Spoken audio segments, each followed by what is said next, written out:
So in this video, I'm going to talk about Joe Biden's State of the Union address. Good evening. So he's just starting. He's going to crack a joke, and then he'll talk straight away about foreign policy. Now, foreign policy is about the only place where I agree with him. I'm a conservative. I couldn't agree with about anything he said about domestic policy. I agreed with his foreign policy, especially as he dealt with Ukraine, and a little bit when he was dealing with Israel as well. I was pretty well tracking there. I kind of had some mixed emotions about the border wall policy, because he's really pushing this particular package, and I want this package to go through because I want to support Ukraine. But he did some things that he wasn't taking any account of in his own administration that's caused some of this. So people will ask me, well, why don't you just vote for Biden? I can't. I can't vote for Trump, and I can't vote for Biden. I'm in a real bind here. But he was right. He was spot on about Ukraine, and you're going to hear that in just a moment. And then when we're done, I'm going to show you one other last little clip, and then we'll be done with this video for today. So let's hear what he had to say about Ukraine. Here we are. This is the State of the Union just last night. Good evening. If I were smart, I'd go home now.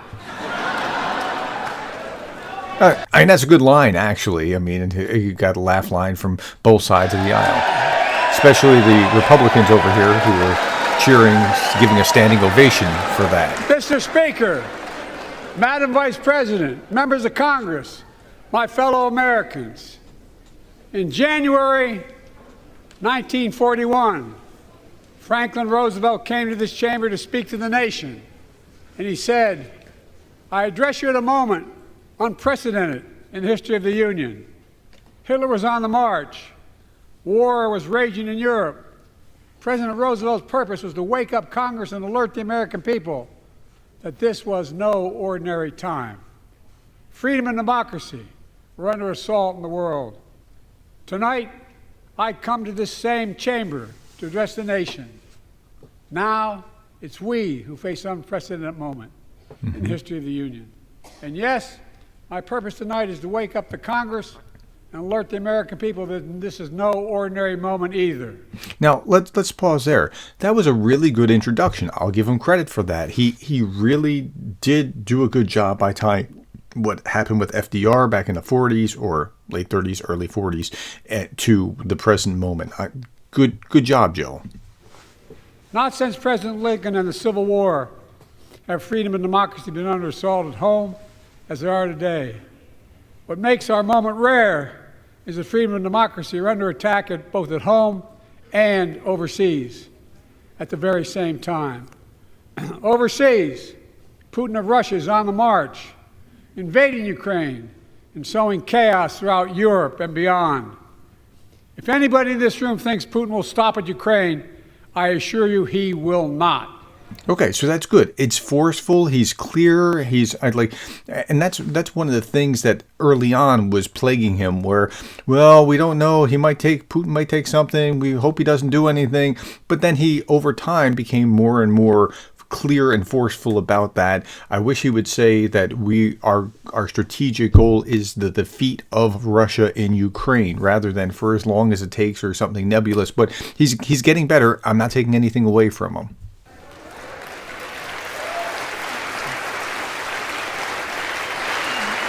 But Ukraine... Okay, with that, look at both sides of the aisle. Over here, it's pretty much all the Democrats, and you discount these folks here because these are his administration, the secretary of this and the secretary of that. But look at the Republicans. Some are sitting, but some are also standing to their feet here as well to applaud that. The Republicans are a mixed bag. Ukraine can stop Putin. Ukraine can stop Putin if we stand with Ukraine. That's right. And provide the weapons that needs to defend itself.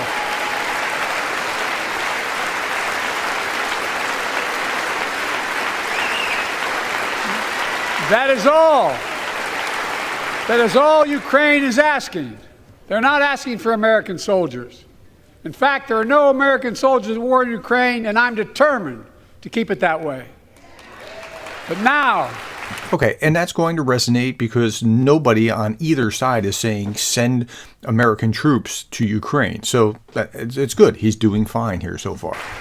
Assistance to Ukraine is being blocked by those who want to walk away from our world leadership. It wasn't long ago when a Republican president named Ronald Reagan thundered, "Mr. Gorbachev, tear down this wall." Okay, so it was really smart of him to... So instead of chastising the other side, which politicians on both sides are prone to do, it's far better to invoke the best out of them. And he's calling that out with using Reagan. Now,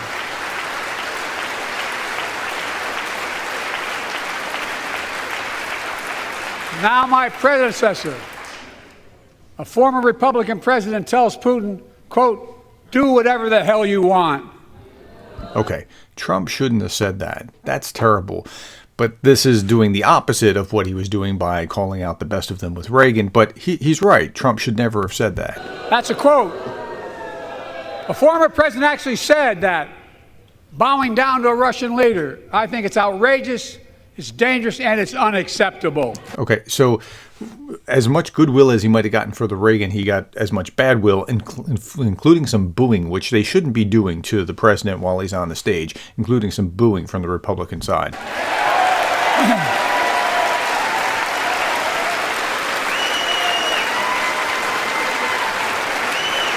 He's not going to get as many to stand up here on this side because he's just called out Trump and has essentially made a partisan point here. So just a couple of people are standing up for him on that one.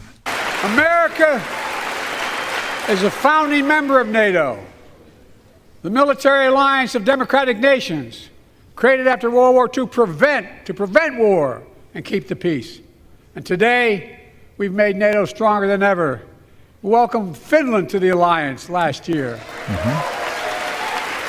And just this morning, Sweden officially joined, and their minister is here tonight. We're going to stand up. All right, and presidents do this at the State of the Union. If you're not familiar with it, if you're a European looking in, he'll do this a half dozen times, acknowledging this person or that person or the other person. But this was a good move to help consolidate that.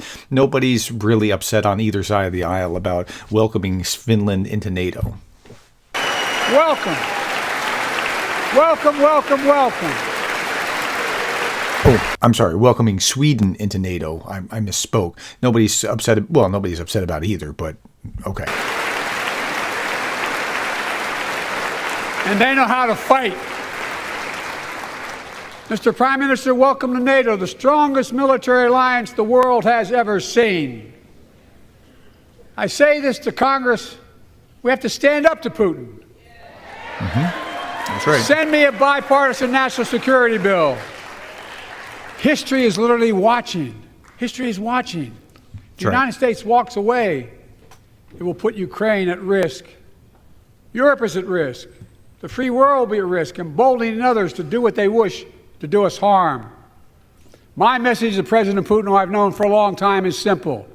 We will not walk away. Okay, and that's very good. That's very strong. The history is watching. All good rhetoric going into this. I give him high marks for that. The only thing was the cheap shot, which he's right. I mean, he is right about Trump should not have said that, but that that dampened it. It would have been a stronger speech without it if it just went from Reagan to this. But okay, he's done pretty well with this. He's been solid, and we will not walk away. That's solid. We will not bow down.